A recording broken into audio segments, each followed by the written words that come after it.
Donc, bonjour à tous. On va pouvoir commencer ce webinaire avec l'APA. Je vous partage mon écran tout de suite.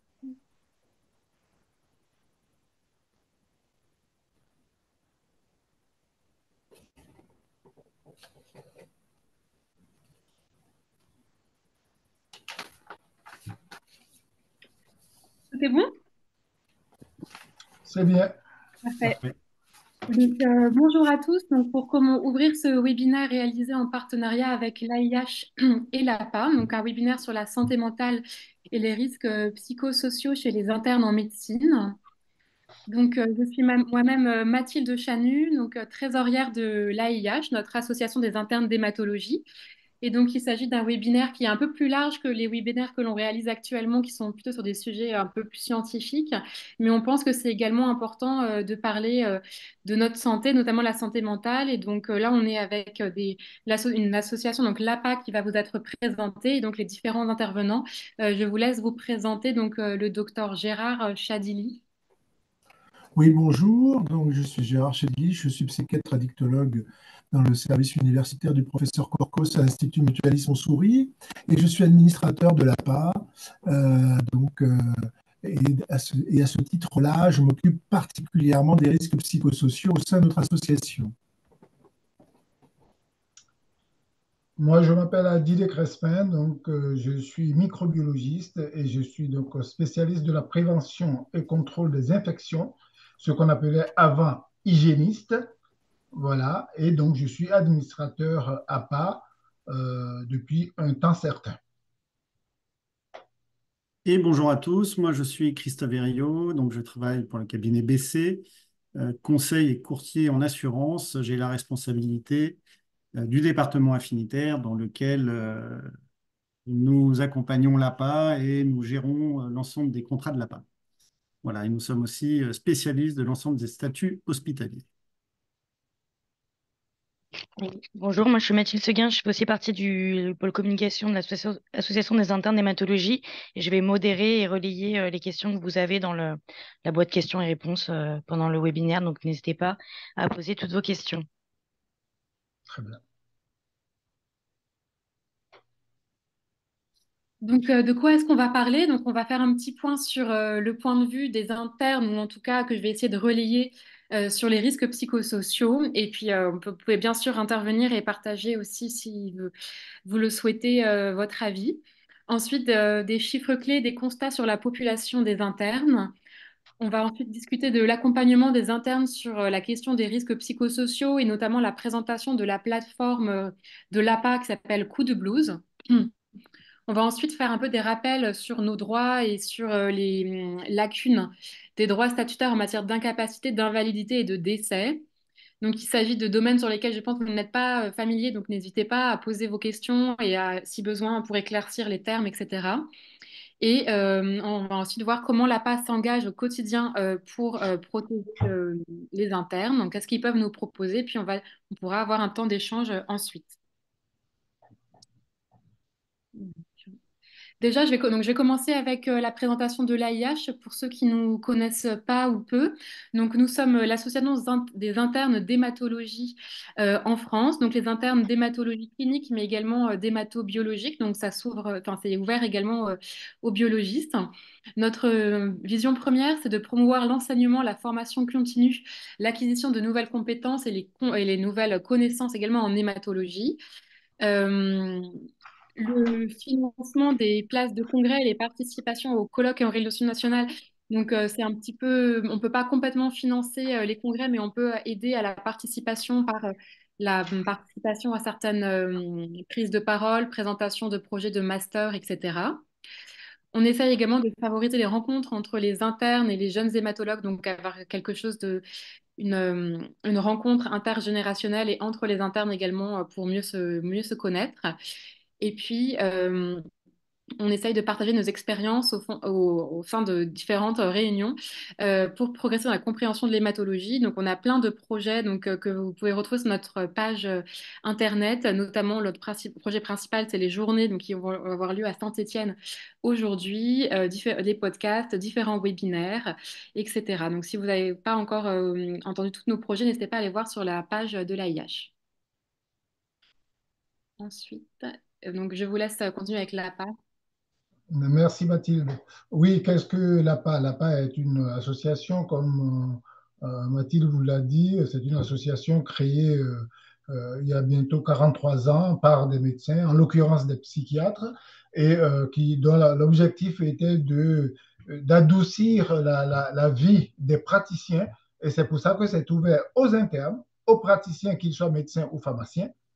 Ce qui fait qu'aujourd'hui, il y a plus de 10 000 adhérents et avec leur famille, ça fait plus de 25 000 bénéficiaires des contrats APA. Quand on parle de contrats APA, ce sont les contrats qui sont négociés par l'association avec les spécialistes de l'assurance que sont BC. Et donc, comme l'objectif, c'est de faire en sorte que le praticien se sente bien, c'est naturellement que l'APA se préoccupe de la prévention des risques psychosociaux, et c'est de ça qu'on va parler donc ce soir. Et c'est naturellement aussi que l'APA est très impliquée dans le soutien et la solidarité à ses adhérents, et pour cela, il existe un fonds, le fonds d'intervention. C'est aussi, comme je vous l'ai dit, se préoccupant de la vie des praticiens, elle est naturellement pionnière dans la mise en place des régimes de protection sociale des praticiens hospitaliers. Et en la matière d'ailleurs, elle se focalise sur les carrières, donc elle est experte dans les carrières hospitalières. Aujourd'hui, l'APA a noué des partenariats auprès de plusieurs établissements, 600 établissements au total, et comme le dit notre président, notre association a été pionnière dans sa façon de pallier les graves lacunes statutaires de notre profession. Et donc, évidemment, pour la solidarité aux adhérents, il y a un fonds, dit fonds d'intervention. C'est une somme qui est allouée aux adhérents qui le demandent, aux adhérents qui, confrontés aux aléas de la vie, que ce soit des accidents, des handicaps, des difficultés financières, font une demande. Ce fonds n'est pas lié au contrat, au bénéfice du contrat santé-prévoyance que ces adhérents peuvent avoir d'ailleurs au sein de l'association. Les dossiers qui sont déposés sont examinés par une commission qui s'occupe de cela pour attribuer le bénéfice des fonds demandés. Il faut savoir que depuis 2000, je pense que c'est en 2024, 2024 en 2018, il y a 75 000 euros engagés et je crois qu'en 2024, on n'est pas loin non plus de ce budget-là.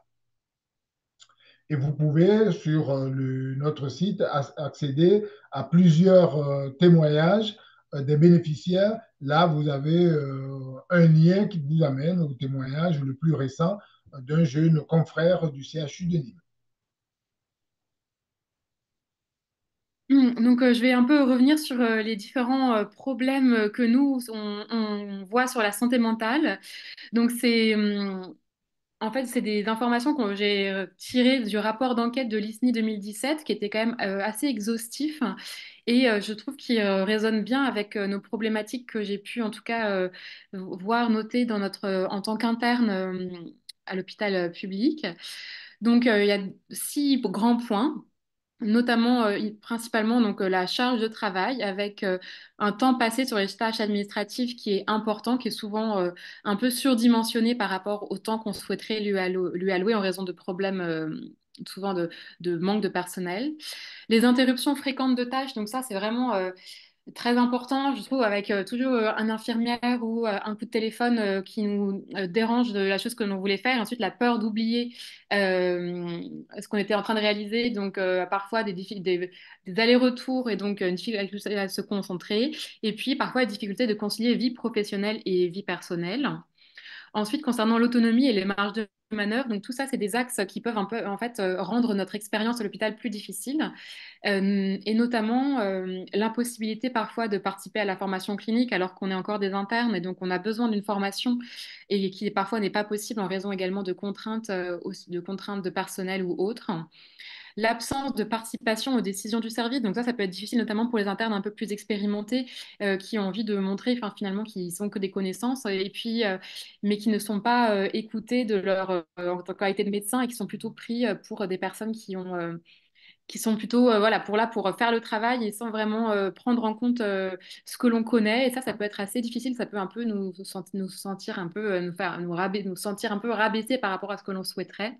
Et ça fait partie également de la sous-utilisation des compétences. Par exemple, si on change de service, on va exercer dans un service qui ne connaît pas l'hématologie, par exemple, pour nous, ne pas prendre notre avis, ne pas nous considérer comme quelqu'un qui avons des connaissances, et ben, ça peut être aussi difficile pour l'estime de soi. Et puis voilà, le choix des stages également, avec parfois d'impossibilités de rester proche de notre famille, de là où notre lieu de vie, ou des choix, des stages que l'on ne souhaite pas réaliser et qui nous sont imposés.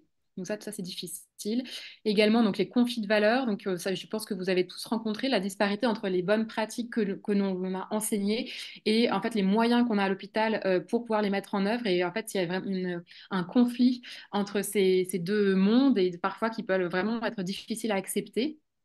Également des conflits éthiques, notamment entre ce que le service a l'habitude de faire et comment nous, on vit une situation personnelle avec certains patients, avec notre expérience par ailleurs, et le fait qu'on doive se plier en fait à la dynamique potentiellement du service avec lequel on est en désaccord, ça peut être très, très difficile aussi. Ensuite, les autres points, c'était la charge émotionnelle, ben, notamment dans notre spécialité, mais dans beaucoup de spécialités, avec bien sûr des entretiens qui sont, qui peuvent être très difficiles, qui peuvent être rappelés à des expériences personnelles, etc. La gestion de la précarité du patient, donc ça vous est sûrement arrivé de devoir faire des choix ou de potentiellement devoir remettre ou renvoyer dans des situations désagréables, enfin non acceptables finalement des patients hors de l'hôpital pour des contraintes de lit. Donc ça peut être aussi très compliqué à gérer. Des axes de soins non maîtrisés lorsque l'on n'est pas assez supervisé, notamment par exemple pour des gestes que sont nos premiers gestes et qu'on n'a pas suffisamment de supervision pour les réaliser. Une culpabilité, donc ça entraîne aussi une culpabilité, une stigmatisation liée aux erreurs médicales qui sont d'autant plus importantes s'il y a peu de supervision. Avec le concept de seconde victime, la personne qui réalise l'acte et qui se sent extrêmement coupable, s'il n'y a pas une bonne communication, une bonne prise en charge de cette erreur, ça peut donc créer de la personne qui a réalisé l'erreur une seconde victime qui après potentiellement n'osera plus pratiquer et donc ça peut avoir des gros retentissements très importants et des violences internes je pense, vous avez tous également ressenti à un certain moment avec des tensions au sein de l'équipe soignante qui peuvent être soit passagers, soit parfois vraiment intrinsèques. Et donc, il faut savoir reconnaître. Et souvent, bah, c'est important de pouvoir en discuter, essayer de briser ce cercle. Le soutien social et la reconnaissance, donc ça revient un peu à ce qu'on avait dit auparavant avec le manque de reconnaissance des plus âgés, souvent. Enfin, pas de façon non anecdotique, potentiellement manque de reconnaissance des confrères, manque de reconnaissance de l'administration. Alors bon, ça, on connaît tous les hôpitaux, on arrive, on ne savent même pas qu'on est là, on n'a pas de badge, etc. pendant plusieurs jours, alors qu'on est quand même censé faire les prescriptions. Mais bon, c'est souvent des contraintes de moyens, quoi. Et l'incertitude quant à l'obtention d'un poste hospitalier, hospitalier universitaire. Donc ça, c'est potentiellement aussi quelque chose qui peut, enfin, pour les plus âgés, qui peut quelque chose auquel on est confronté, parce que finalement, il n'y a pas non plus tant de postes que ça. Et travailler là où on veut, peut-être parfois, ça peut créer un peu d'angoisse, surtout c'est difficile d'avoir une vision à long terme, enfin une vision certaine de là où on va pouvoir travailler. Et finalement, l'insécurité socio-économique, eh ben, parfois des personnes qui font un internat qui peut être à distance de la région d'origine, la situation financière avec finalement un internat où on n'est pas, non pas très très bien, enfin on est payé quand même peu, pas, notamment ceux qui travaillent à Paris par rapport au coût de la vie, et notamment si après si les gens ont des enfants, etc., ça peut être quand même difficile à assumer. Et donc la situation familiale liée aux enfants, aux contraintes de temps et aux contraintes financières. Donc je pense que tout ça, ce sont des points sur lesquels vous êtes reconnus, j'imagine. Donc je ne sais pas si vous souhaitez prendre la parole ou si on garde les questions pour la toute fin. S'il n'y a pas de réflexion, Mathilde, je vais passer à la slide suivante.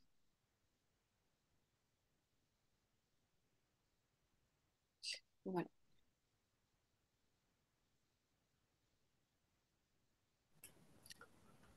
Donc, rebonjour, c'est à moi que est lié donc, le travail sur les chiffres. Bon, vous voyez que 49% des médecins déclarent souffrir de burn-out, 25% des internes se disent victimes de harcèlement ou d'humiliation au travail, et 19% des futurs étudiants ou internes ont déjà eu des idées suicidaires. C'est très important parce qu'il y a d'autres chiffres aussi très importants et qui montrent que la souffrance est générale et commence déjà dès les études de médecine, puisque une étude européenne avait montré qu'environ 40% des externes avaient déjà des signes précurseurs de burn-out, ce qui quand même pose quand même une grosse question. Et si on regarde d'autres études, comme par exemple l'étude CAMIF, qui a été une étude réalisée en 2017 auprès des internes d'Île-de-France, elle est assez exhaustive puisque 70% des internes ont répondu à l'époque. Donc il y a eu 4800 internes qui ont répondu et ont trouvé des consommations de substances pour tenir le coup chez 10 à 15% des internes, ce qui est quand même très important, et parmi lesquels les psychiatres étaient les plus consommateurs et les plus à risque, alors qu'ils ne sont pas forcément ceux qui ont le plus d'heures par semaine au travail, puisqu'on trouve quand même 22% des internes de médecine dite somatique qui travaillent plus de 60 heures par semaine. En moyenne, c'est 58 heures pour les internes. Et donc, quand on regarde tout ça, on se rend compte que s'il y a des consommations pathologiques d'alcool, en tout cas 90% des internes répondants disaient qu'ils consommaient assez régulièrement de l'alcool.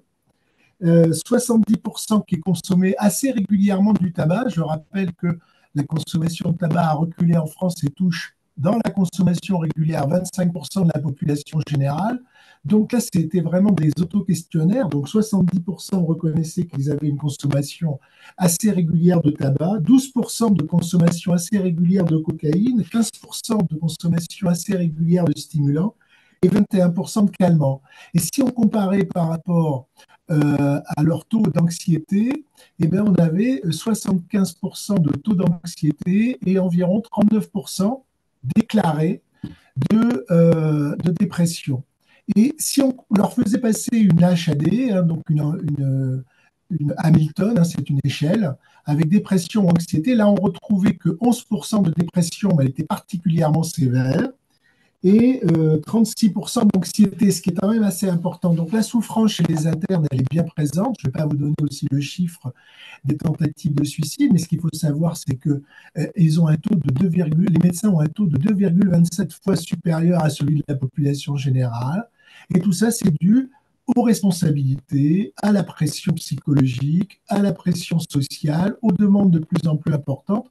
Enfin, Mathilde a montré un petit peu toute la surcharge dont sont victimes les internes, et ils sont de moins en moins aidés, puisqu'il y a de moins en moins de médecins encadrants et seniors, puisqu'il y a beaucoup de départs à la retraite, que le numerus clausus a été tel que la situation, d'après d'ailleurs le responsable ministériel qui est le professeur Franck Bellivier, la situation ne s'améliorera qu'entre 2030 et 2050 réellement.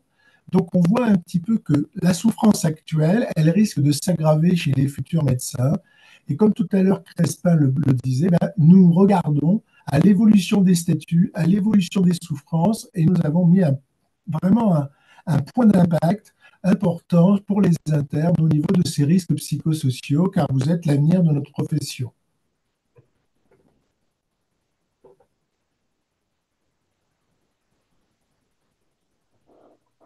Absolument. Les internes, c'est les praticiens de demain. Mais il y a déjà 43 ans que la part s'est engagée au service de la qualité de vie et de travail, non pas que des praticiens, mais c'est praticiens et associés, donc des internes, juste d'ailleurs qu'aux retraités praticiens.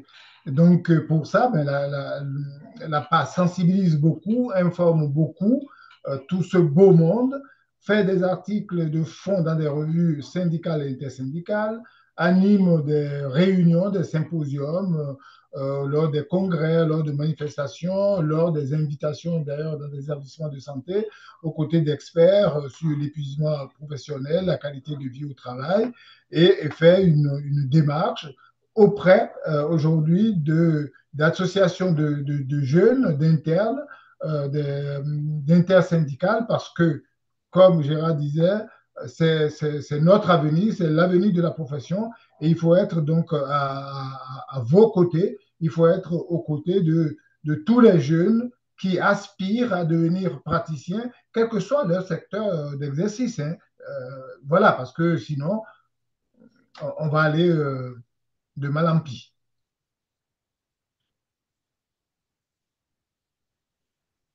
Et donc, comme vous pouvez le voir là, ben, bien sûr, il y a l'AIH avec laquelle nous faisons ce webinaire ce soir, mais il y a d'autres associations, comme vous pouvez le voir, l'Association française fédérative des étudiants en psychiatrie, l'Association des jeunes psychiatres, on viendra au coup de blues tout à l'heure, l'AJPO2, l'Association des internes de psychiatrie de Lille, donc l'Angemire, et j'en passe, la NYMPH.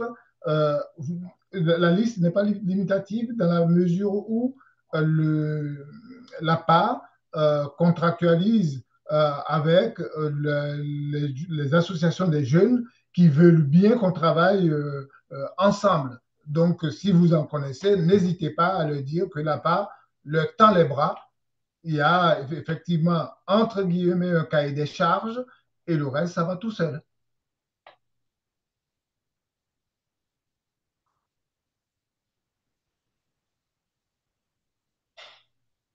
Pour enfoncer le clou donc, dans cette démarche de concourir à une bonne qualité de vie des professionnels de santé, APA a structuré cette plateforme qu'on appelle le coup de blues, qui n'est pas qu'un jeu de mots, puisque c'est un centre de ressources en ligne qui aide tous les praticiens, depuis les internes, à trouver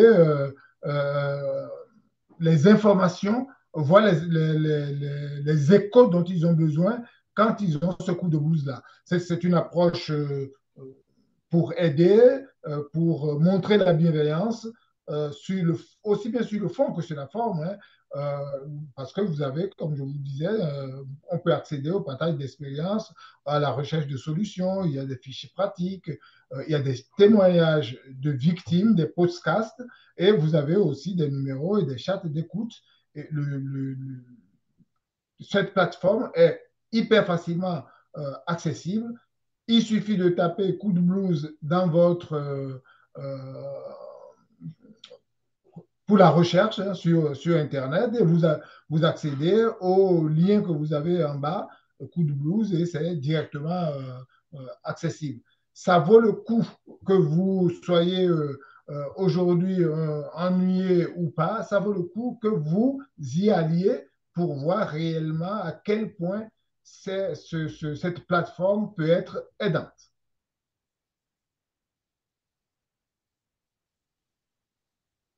Alors, je prends la suite.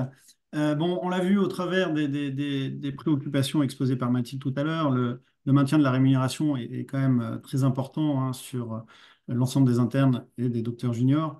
Les rémunérations sont plutôt faibles, en effet, surtout au regard de l'activité, des heures. Et il est important de voir un petit peu comment ça se passe quand il y a une situation d'arrêt de travail. On a essayé de schématiser un bulletin de salaire. L'hôpital verse ce qu'on appelle un traitement, un salaire, qui est fixé par décret. Et le revenu d'un interne est complété de nombreuses primes, indemnités, et, ainsi que les gardes et les astreintes qui sont effectuées. On va retrouver plusieurs types d'indemnités. On va avoir les indemnités de suggestion particulière pour les internes de première et de deuxième année. On va avoir les indemnités compensatrices d'avantages en nature, évidemment les gardes et les astreintes. La prime de responsabilité pour les internes de cinquième année. On va avoir des indemnités de transport, éventuellement des indemnités d'hébergement et des indemnités de participation à des enseignements ou des jurys de concours.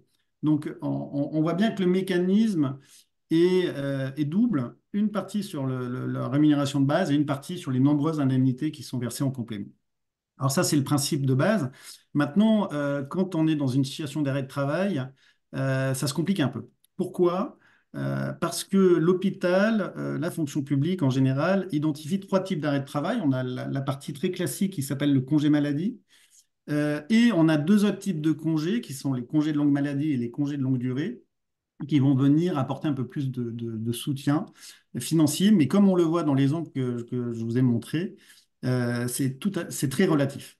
En congé maladie, ben déjà, il y a uniquement 9 mois sur lequel le salaire va être plus ou moins maintenu, puisqu'il va être maintenu à 100% 3 mois, et les 6 mois suivants, il va être versé qu'à moitié. Donc déjà, on est dans une perte de salaire très rapide et très brutale.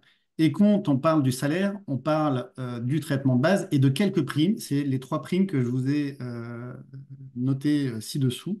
Ce n'est pas l'intégralité des primes. Évidemment, les gardes les astreintes, quand elles sont plus faites, eh ben, elles sont plus rémunérées. Et ce qu'on voit, c'est que sur les autres types de congés, je ne vais pas m'éterniser et être trop technique, mais la perte de salaire est tout de suite d'un tiers. Alors, elle est plus longue dans le temps, mais elle est tout de suite très impactante. Voilà, ça c'est le statut aujourd'hui pour les internes et les docteurs juniors en cas d'arrêt de travail.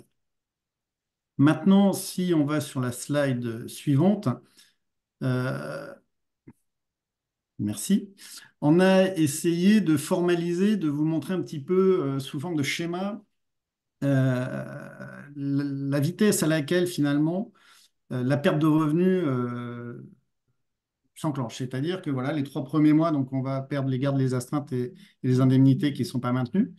Euh, Très rapidement, 6 mois, pendant 6 mois, il va y avoir uniquement la moitié. Et puis après, il n'y a plus rien. Il y a uniquement la sécurité sociale qui intervient. Donc là, on a mis un exemple assez simple parce qu'on a mis que des gardes comme revenus complémentaires, mais on peut s'apercevoir que sur un arrêt de 4 mois, voilà, ça peut être une fracture, une mauvaise fracture, ou ça peut être aussi un problème, pourquoi pas, on en parlait tout à l'heure, de burn-out ou de pression. Euh, Globalement, c'est tout de suite 30% sur voire 40 s'il y a plus de gardes et d'indemnités qui sont impactés. Donc, il est très très important et l'APA a toujours eu la sensibilité d'essayer de faire en sorte que ben, cette situation ne soit pas, sur un plan financier, un souci pour l'ensemble des internes et des adhérents de l'APA. Voilà pour la partie arrêt de travail. La protection sociale, alors c'est un peu technique, n'hésitez pas hein, dans le chat si vous voulez apporter si vous voulez des précisions. C'est aussi des situations malheureusement d'invalidité et de décès. Donc l'invalidité, tout simplement, le statut ne protège pas l'invalidité. Donc il y a uniquement la sécurité sociale qui intervient et qui intervient à hauteur des revenus des années précédentes. Donc autant dire sur une situation interne, la chute est également très importante. Et en décès, il y a un petit capital versé par l'ICANTEC, mais qui est très faible. Et du coup, l'APA propose en complément justement de maintenir la rémunération telle qu'elle était au moment auquel l'arrêt de travail ou la situation d'invalidité est arrivée, ou en cas de décès, de pouvoir éventuellement aussi offrir un peu plus de capitaux, essayer de faire en sorte que pour les internes qui ont des familles, parce que c'est également d'ailleurs assez souvent le cas, voilà, qu'on puisse au moins avoir un minimum de protection pour ses proches et pour sa famille. Ce qui est important aussi, et c'est ça fait partie des échanges qu'on a eu en préparant ce webinaire, les accidents de trajet aussi en sortie de garde sont des moments sur lesquels il y a pas mal de situations ben, d'accidents justement et donc d'arrêt de travail. C'est important de préciser aussi que tous ces événements-là, quand on sort d'une garde, on est bien fatigué. Bah voilà, c'est important aussi d'être couvert sur sa prévoyance si jamais bah, il arrive un accident. Donc voilà, les contrats de l'APA ont été vraiment réfléchis, mis en place pour venir apporter à minima le réconfort sur la rémunération qui est celle d'un interne au moment de l'arrêt de travail. Voilà. Et ce que propose pas du tout finalement l'hôpital, si jamais vous arrive quelque chose, voilà, très rapidement vous avez une perte de salaire et qui peut être très handicapante, hein, qu'on soit à Paris ou en province. Enfin voilà, perdre la moitié de sa rémunération quasiment du jour au lendemain, c'est très.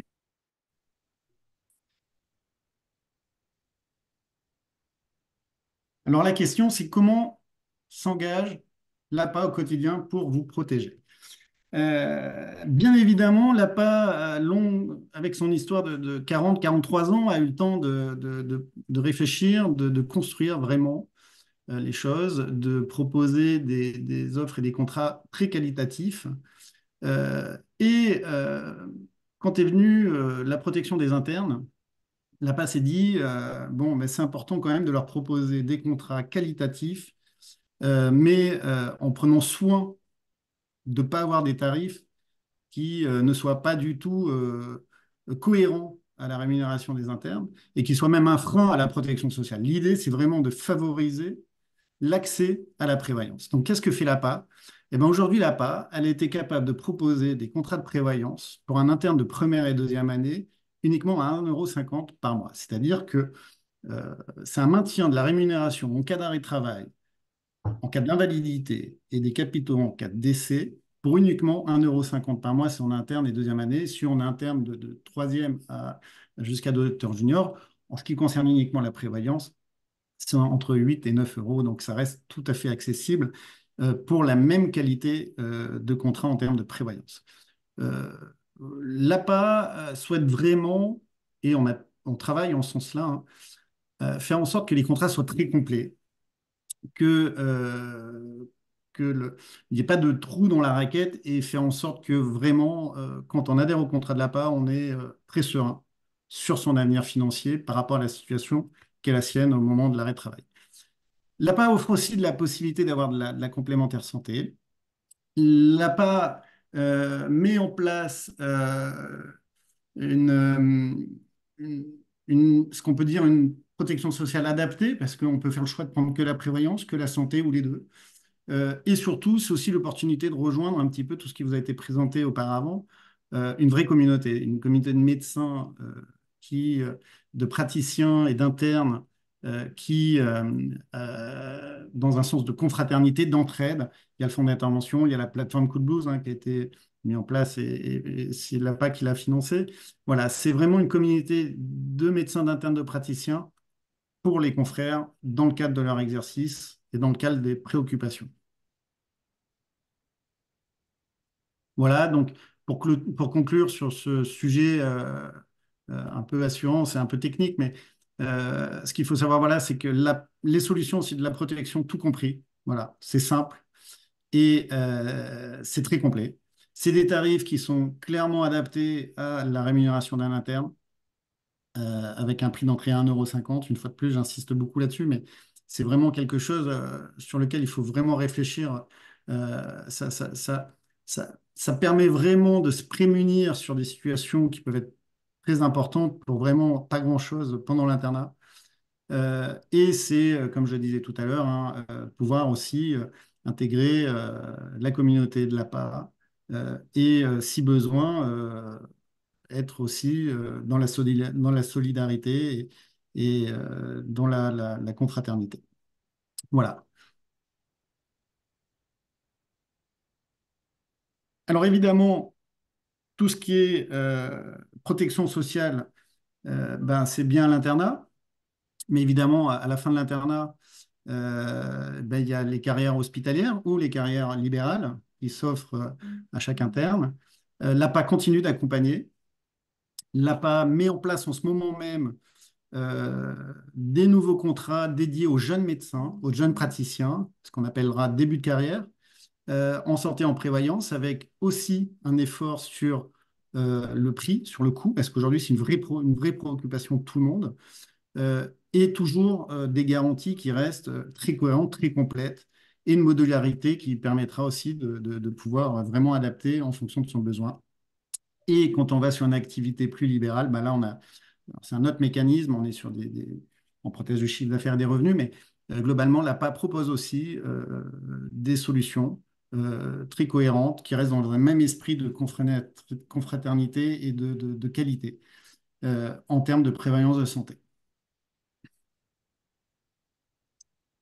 Voilà, alors on vous a quand même indiqué comment souscrire, comment en tous les cas aller se renseigner, comment euh, rejoindre la communauté de l'APA. Donc, il y a un site internet qui s'appelle velapa.bc.fr. Il y a des équipes totalement dédiées que l'on peut joindre très facilement au téléphone. Les coordonnées sont sur le site de l'APA. Il ne faut pas hésiter à se rendre sur le site. Et on peut tout faire de façon complètement dématérialisée. On peut adhérer complètement en ligne à 100%, que ce soit en santé, en prévoyance ou sur les deux. C'est très simple. C'est devenu quelque chose de facile. On peut le faire à n'importe quel moment de la journée en fonction des disponibilités qu'on va voir et des gardes, évidemment, à l'hôpital. Très bien. Eh ben, merci beaucoup pour la présentation et ensuite pour tout ce que l'APA réalise. Alors, je sais pas si, je crois qu'on n'a pas encore beaucoup de questions, mais moi, je voulais juste revenir sur la partie. Je pense pas que, enfin, je suis pas sûre que vous ayez vraiment parlé de la partie congé maternité. Est-ce que tout ça, est-ce que c'est couvert également par l'APA, ces périodes qui peuvent être des périodes qu'on connaît en tant qu'interne ou chef de clinique? Alors, les contrats de l'APA interviennent sur, évidemment, on prenne en charge tout ce qui va être arrêt de travail. Donc, toutes les parties, s'il y a un arrêt de travail avant le congé maternité, évidemment, les contrats sont là pour prendre en charge les arrêts de travail. Sur l'offre qui est proposée aux internes, le congé maternité n'est pas techniquement, assurantiellement, en tous les cas, un arrêt de travail. Donc, il n'y a pas d'intervention du contrat sur ce sujet-là. En revanche, il a été ouvert sur les contrats des médecins hospitaliers une garantie maternité spécifique qui vient compenser euh, une partie des pertes de revenus liées aux dispenses de garde qu'il peut y avoir en amont du congé maternité. Donc, euh, j'ai envie de dire, l'APA a réfléchi à ces solutions sur la partie hospitalière. Sur la partie des internes, avant, s'il y a un arrêt de travail qui est lié à la grossesse, évidemment, le contrat intervient. Euh, et sur les garanties hospitalières, il y a une garantie spécifique maternité. Ok. On a une question dans le chat. Quelqu'un qui demande s'il adhère à l'APA à un moment de sa vie où il était, par exemple, interne, s'il change de statut au cours de sa carrière, est-ce qu'il pourra continuer à bénéficier des garanties souscrites? Ou s'il passe du secteur hospitalier au secteur libéral, par exemple? Alors, je vais me permettre de répondre. Oui, évidemment, évidemment, point très important, les statuts, ils vont évoluer au fil de la carrière interne. Si on reste dans la carrière hospitalière, on va peut-être être contractuel, assistant, et puis après, on va être PH. Évidemment, les contrats continuent d'accompagner chaque adhérent. Ce qui est très important, c'est que dans la prévoyance, il y a toujours une sélection médicale qui est faite à l'entrée. Donc, plus on la fait tôt, mieux, puis finalement, moins il y a de contraintes pour entrer dans les contrats. Et cette sélection médicale va suivre toute la vie de l'adhésion. Donc, il n'y aura pas besoin de la refaire. Et les contrats s'adaptent à tous les statuts. Donc, à ce moment-là, la prévoyance vient vraiment compléter en fonction des enjeux du moment, des enjeux évidemment financiers dans la carrière, mais aussi des enjeux de vie privée, de famille. Les besoins sont peut-être pas les mêmes à 28 ans qu'à 40 ans et qu'à 55 ans, par exemple. Donc, évidemment, il y a une vraie souplesse et il y a un vrai accompagnement de l'internat jusqu'à la retraite, puisque l'APA propose aussi des contrats santé dédiés aux médecins retraités. Moi, je dois rajouter qu'il y a un vrai accompagnement et des conseils, comment dire, ciblés qui permet aux praticiens, quelle que soit sa pratique et selon sa profession, tout ce qui contribue à sa vie, à son salaire, je veux dire, il y a au sein d'APA des personnes bien, enfin, connaissant bien le sujet qui peuvent orienter sur tel ou tel type de contrat qui vous sont favorables, qui sont favorables à l'adhérent qui veut. Donc, oui, ce fut par exemple mon cas. On me dit, ah non, non, ça c'est trop cher pour toi parce que ceci, cela, non, il vaut mieux prendre ça. Les garanties, c'est ça c'est bien pour toi. On réfléchit. Ah oui, un bon conseil, être bien couvert sans trop perdre ses sous.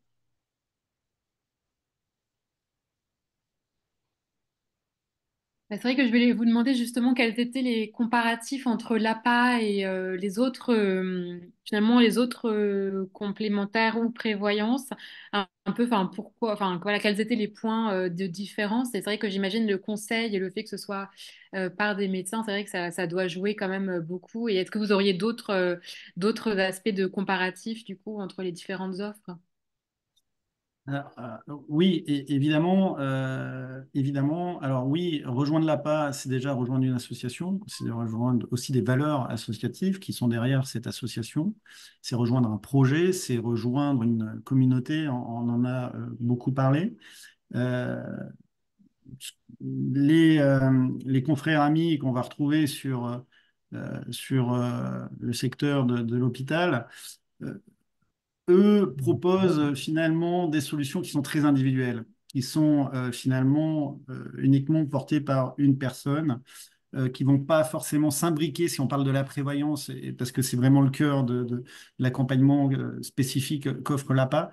Si on prend la prévoyance, on va avoir des forfaits, c'est-à-dire qu'on va voir, voilà, bah, si jamais il y a un arrêt de travail, c'est 50 euros par jour, c'est ceci, c'est cela. Sur la part, on est vraiment dans un cadre beaucoup plus collectif, beaucoup plus lié au groupe, mais aussi à la situation personnelle du moment. C'est-à-dire qu'on complète un salaire et c'est le salaire qui est la veille du jour du sinistre, de l'arrêt de travail, par exemple. C'est pas le salaire vu 2 ans avant, qui n'est plus adapté à ce moment-là parce qu'il y a une évolution, il y a un parcours professionnel. Et l'avantage des contrats de la PAS, c'est vraiment cette fluidité, cette facilité d'accompagner l'évolution de la carrière du moment et tout ça dans un cadre qui reste très associatif. Voilà. Euh, si je ne sais pas si j'ai réellement répondu à la question, mais Oui. clairement, Si la question de Mathilde, c'est de savoir si en prenant un contrat X qu'on négocié par l'association APA auprès de BC, si c'est comparable à un contrat X2 de chez un autre euh, assureur, c'est pas totalement évident et c'est là où on est souvent dupé. Parce que si je parle de panier, les paniers ne contiennent pas toujours les mêmes choses et il faut vraiment être très attentif. Ça peut être très alléchant de payer, par exemple, moins cher. On vous dit, vous avez ci, vous avez ça. C'est souvent pas vrai. C'est souvent pas vrai. Donc, c'est hyper difficile de comparer à brut pour point comme ça, comme si on faisait juste des stats, des contrats. Il faut vraiment aller, et c'est là où l'accompagnement et les conseils sont utiles. Et je pense que ces gens d'accompagnement, on peut les trouver rarement ailleurs. On peut trouver beaucoup de beaux discours, on peut trouver beaucoup de contrats alléchants, mais le jour venu où on en a besoin, ce n'est pas toujours évident. Et des fois même, on risque d'être éjecté. Alors que dans APA, ben, ce risque ne peut pas exister puisque nous, APAistes, on est là et que si c'est parce qu'il y a un gros souci, le fonds, c'est le fonds qui intervient. Ouais, pour qu'on reste toujours dans la communauté et voilà, et qu'on subvienne à ses besoins. Des exemples comme ça, il y en a plein. Il ne faut pas se laisser duper, il faut vraiment, c'est pas le coût brut comme ça qui compte, il faut vraiment aller derrière qu'est-ce que ça a su vraiment, qu'est-ce que ça complète réellement. Et ça, c'est pas évident. Mhm. Merci beaucoup. On a une nouvelle question sur le chat. Il y a quelqu'un qui demande, est-ce que la PA ou la plateforme Code Blue sont en lien avec des décideurs en santé pour mettre en lumière les difficultés rencontrées par les internes? C'est-à-dire, est-ce que vous avez une fonction de représentation via le côté associatif? Gérard, je vais peut-être te laisser répondre.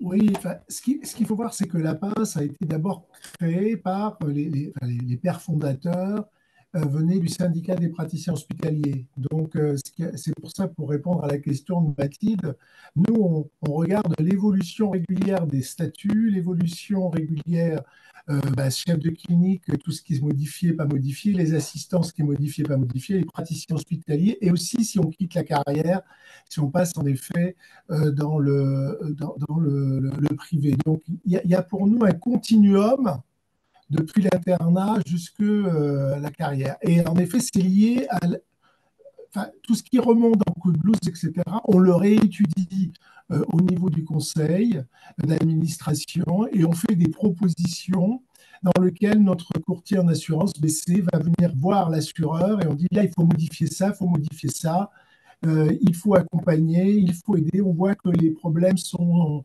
plutôt centrés sur ça. Et donc, et puis pas mal d'informations remontent aussi au niveau des syndicats, puisque nous sommes dans des plateformes syndicales pas à la part en elle-même, mais nous, par exemple, moi, je suis un représentant membre de droit au conseil d'administration qui émane du syndicat des praticiens. Donc, on fait remonter les informations et ensuite, il y a aussi des débats d'aide et d'accompagnement dans les liens qu'on peut avoir avec, en effet, l'association des jeunes internes en psychiatrie, l'association des internes de réanimation, etc. On travaille ensemble, en fait, pour essayer d'améliorer, parce que nous savons, comme le disait Christophe, qu'il n'y a pas forcément grand-chose à attendre de l'organisation administrative hospitalière pour améliorer notre vécu quotidien. Et là, c'est pour nous très important parce que beaucoup pensent que comme on est dans la fonction publique, entre guillemets, nous aurions un statut équivalent à celui de fonctionnaire, alors qu'absolument pas.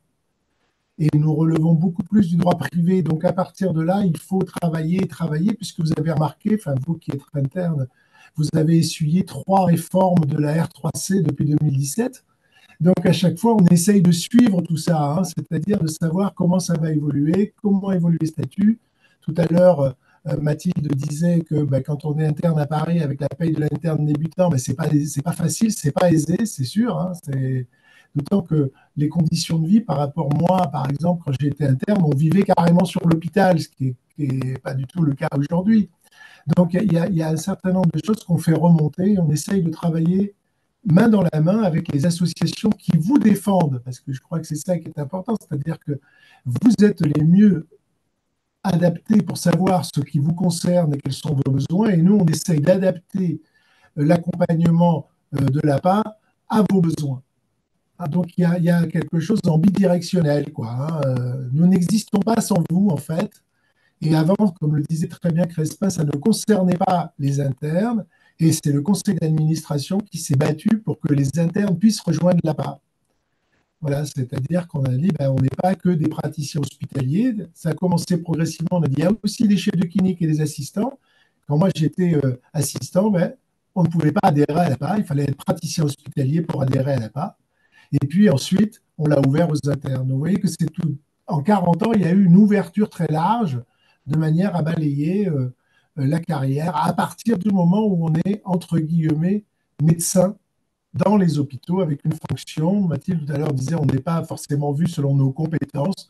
Nous vous voyons selon vos compétences et vos besoins. Et en plus de ça, s'il n'a pas besoin des associations des jeunes internes et praticiens, c'est justement pour que ces associations soient la source de remontée de soucis. Et il y a des gens au sein de l'APA qui ont comment dire, des tuyaux pour remonter jusqu'aux décideurs sans avoir l'air d'y toucher. Et ça, c'est parce que vous savez, quand des décisions se prennent, il ne faut pas aller comme si on avait le pouvoir d'eux, mais il faut convaincre les gens qu'il faille aller dans ce sens-là ou dans celui-ci au profit des internes ou des praticiens.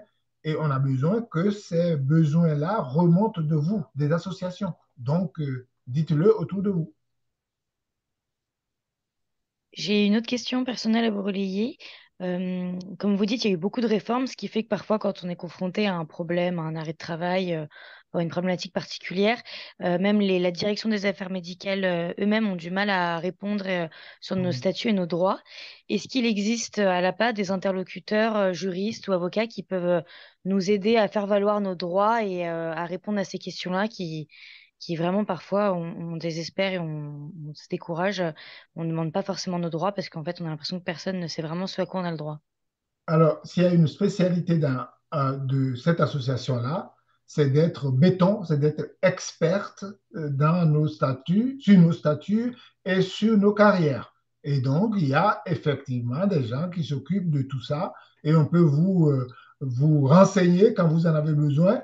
Et ce que vous dites est tellement vrai on sait maintenant que les responsables des affaires médicales, il y en a certains qui ne peuvent rien sur nos statuts. De toute façon, je ne pense pas que ce soit vraiment leur problème. Juste pour vous raconter une histoire, moi j'ai eu besoin d'un certain nombre d'informations. Je savais qu'au sein de la page, je les avais déjà, mais je suis allé demander à ma direction des affaires médicales pour savoir comment ça va se passer. Je vous assure que la direction des affaires médicales dit il faut que je demande à l'ARS. L'ARS dit il faut aller au CNG. Bon, in fine, j'ai fait un copier-coller d'éléments échangés par courriel avec mes collègues d'APA et j'ai envoyé à la direction pour dire voilà, c'est ce que vous cherchez. Ah oui, comment oui, non, parce qu'au sein d'APA, il y a des gens qui s'y connaissent et qui sont capables instantanément de vous donner les informations. C'était juste pour les dire, vous voyez, sur nos statuts à nous, vous ne savez rien, mais vous imposez des trucs. Donc, après, ben, c'est tout un autre travail, oui. Vous avez besoin d'infos. D'ailleurs, par le site APA, vous pouvez avoir ces infos-là, déjà. Et s'il n'y en a pas, ben, vous écrivez et il y a quelqu'un qui s'occupe de vous répondre.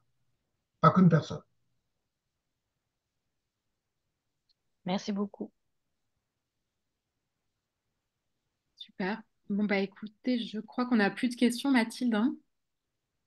Bah, les gens peuvent J'en vois continuer pas à d'autres. envoyer des questions après s'ils le veulent, hein. Comme je disais tout à l'heure, au sein de l'association, s'il y a des questions qui vous préoccupent, vous qui êtes l'avenir de notre profession, bah, on continuera à y répondre. Ce ne sera plus dans le chat, mais on répondra. Mhm. Oui, ce que tu dis, c'est important que vous nous fassiez remonter des questions qui arriveraient après, puisqu'elles peuvent être importantes aussi pour revoir comment vous aider et vous accompagner.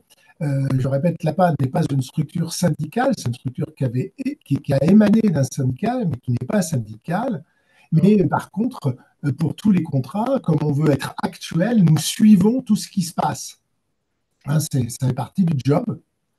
Donc, toute modification, toute évolution est suivie. Et puis, vous devez aussi faire monter vos desiderata. Tout à l'heure, Mathilde a parlé sur les congés maternité, la grossesse. Ben oui, c'est important. Et donc, on travaille toutes ces questions. Après, on regarde bien sûr la faisabilité financière, mais tout est étudié au niveau du conseil d'administration avec notre courtier en assurance, de manière à rendre le meilleur service possible. Et en temps réel, en s'adaptant à chaque fois à vos besoins. Donc, faites remonter les questions. Vous avez les mails, n'hésitez pas. Très bien. Bah écoutez, merci beaucoup. Bah écoutez, à ce moment-là, je pense qu'on peut conclure donc le webinaire. Je vous remercie à tous bah, de votre participation, toutes les explications. Et donc aux internes qui regardent en replay, n'hésitez pas à envoyer soit des questions à l'APA, soit à nous, et on les retransmettra. Bon, bah écoutez, Aucun merci souci. à tout le monde. Et puis bah, bonne soirée. Bonne soirée. Un L'enregistrement plaisir. sera disponible hein, sur YouTube. On vous mettra en commentaire, enfin en lien, bah, les liens vers la plateforme Coup de Blues, vers l'APA et puis le mail pour poser vos questions. On est là. Bonne soirée à vous. Bonne Merci. soirée. Merci Bonne soirée. beaucoup. Et n'oubliez pas de soutenir l'équipe de France. Le temps est dur. Au revoir. Merci. Allez, allez, au Au revoir. revoir. Au revoir.